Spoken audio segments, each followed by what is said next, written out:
अस्सलाम वालेकुम। तो नाज़रीन, आज हम आए हैं घूमने। तो आज हम आए हैं सैनसेट थर्ड। आप देख सकते हैं मेरे अपोजिट साइड पे समुंदर है, सारे समुंदर। तो इट्स अमेजिंग।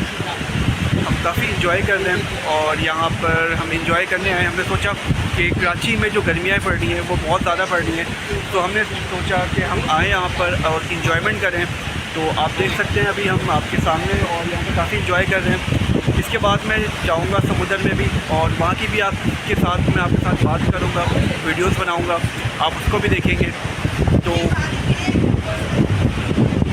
नाज़रीन, हम सबको चाहिए कि हम सम टाइम कुछ देर या कुछ मंथ या कुछ एटलीस्ट हम पर ईयर घूमने फिरने आएँ और इन्जॉयमेंट करें, क्योंकि हम सब जितने भी हम सब हैं, सिचुएशन पता है कराची की किस तरह सिचुएशन है, हम सब काफ़ी परेशान रहते हैं।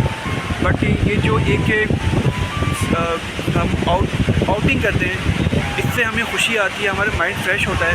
तो हमें चाहिए कि हम आएँ और इन्जॉयमेंट करें और इस मौके का लुत्फ़ उठाएँ और बिल्कुल इन्जॉयमेंट करें।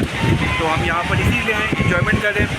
और फर्दर मैं आपको और मज़ीद अपडेट करूँगा। तो इसके साथ आप मुझे इजाज़त दें। अल्लाह हाफ़िज़।